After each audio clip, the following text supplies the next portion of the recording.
Hello' বন্ধুসকল, আজি আমাৰ অন্যতম এটা ভিডিঅ'লৈ আপোনালোকক স্বাগতম জনাইছোঁ। আজি আমি অকণমান যিহেতু ছেটাৰডে বন্ধ আছিলে অফিচ, সেইকাৰণে অকণমান ওলাই আহিছিলোঁ আৰু মোৰ সৰু এটা কাম আছিলে বগীবিলত। সেইকাৰণে আমি ৰাতিপুৱা 5:30-6 বজাতে ওলালোঁ ঘৰৰ পৰা।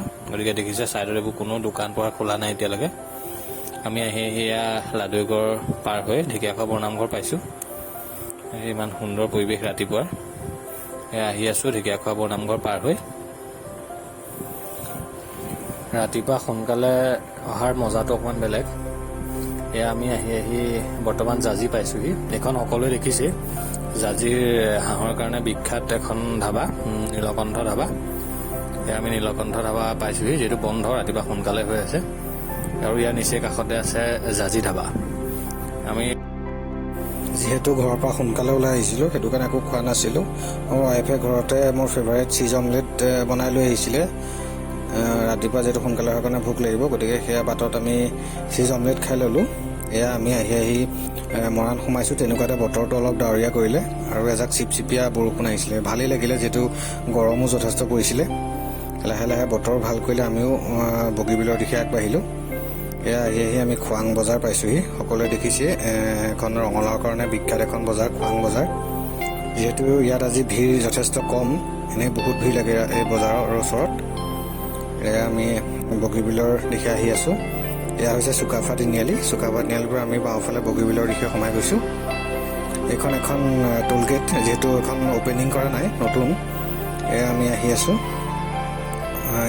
এইখন হৈছে বগীবিলৰ বগীবিল পাৰ হৈ যোৱাৰ আগত এখন চেকগেট পায়, সেইখন চেকগেট। যিহেতু ইয়াত আজি পুলিচ নাই, অন্য সময়ত ইয়াত পুলিচ থাকে। সেইটো বন্ধুসকল, আপোনালোক যদি কেতিয়াবা বগীবিল আহে, গাড়ীৰ যাৱতীয় নথি পত্ৰখিনি লগত লৈ আহিলে ভাল।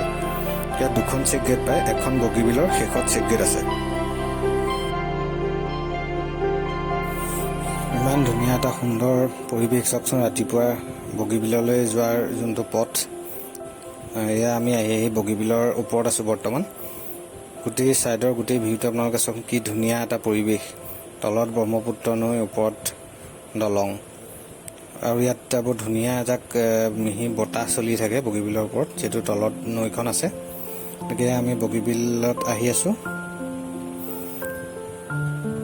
গাড়ী ভিৰো যথেষ্ট কম আছে আজি দলঙৰ ওপৰত, গতিকে আহি ভালেই লাগিলে। এইখন হৈছে বগীবিলৰ দ্বিতীয়খন চেকগেট। আপোনালোকক মই আগতে কৈছিলোঁ 2 নম্বৰখন চেকগেটৰ কথা।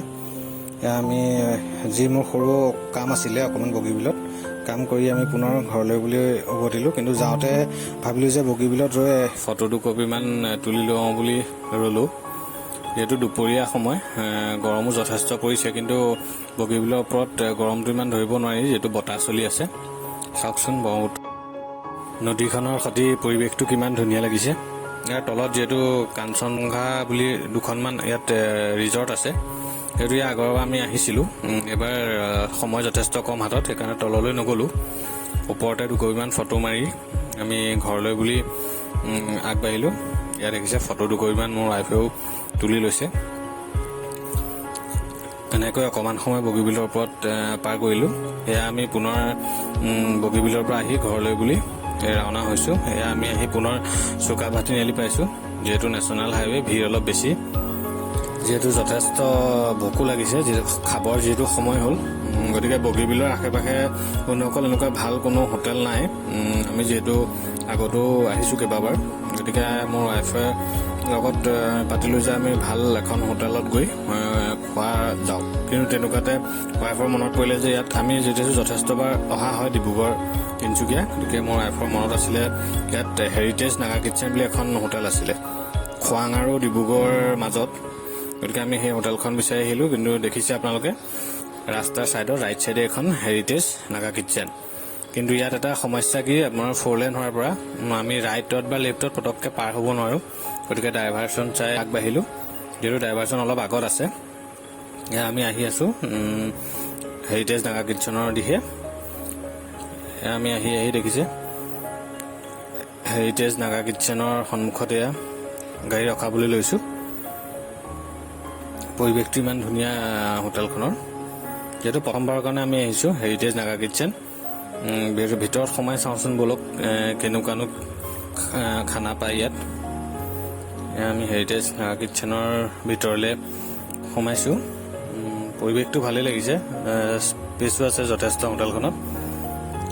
ইমান এটা ধুনীয়া ঠাণ্ডা পৰিৱেশ, ভিতৰৰ ইণ্টেৰিয়ৰখিনিও যথেষ্ট ধুনীয়া।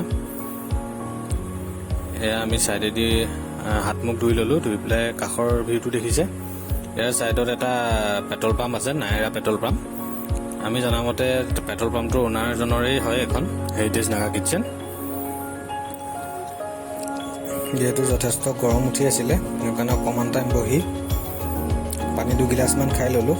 খাই পেলাই দেখিছে ভিতৰৰ ইণ্টেৰিয়ৰটো ধুনীয়াকৈ বনাইছে, চাফ চিকুণ যথেষ্ট।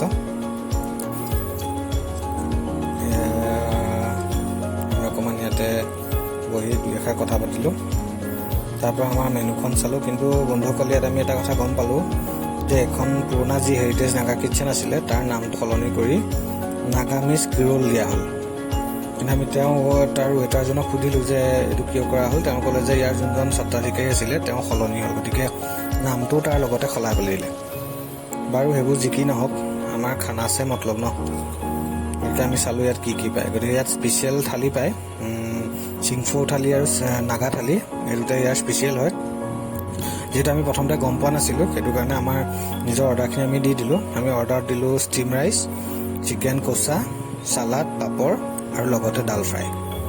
গতিকে খানা বহুত বেছি টেষ্টি হয়।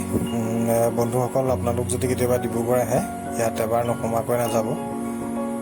আৰু আমিও নেক্সট টাইম যেতিয়া আহিম তেতিয়া নিশ্চয় ইয়াৰ থালিখন এবাৰ টেষ্ট কৰিম।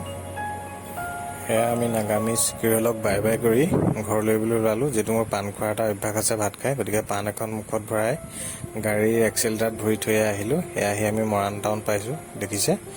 ইয়াতে এটা কথা হ'ল বন্ধুসকল, যিহেতু জানেই মাইকী মানুহৰ কাপোৰ কিনাৰ কিমান চখ, গতিকে মোৰ ৱাইফো তাৰ পৰা ব্যতিক্ৰম নহয়।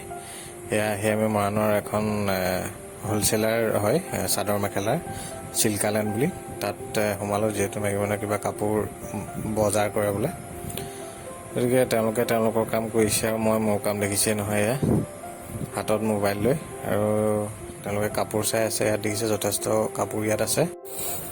ৱাইফে নিজলৈ বুলি 2 এযোৰ কাপোৰ কিনিলে। তাৰপৰা আমি দোকানৰ পৰা ওলাই আহি পুনৰ ঘৰলৈ বুলি আহি আছোঁ।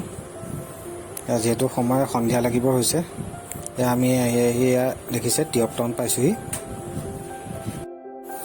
আমি আহি ঘৰৰ নিচেই ওচৰ পালোঁহি।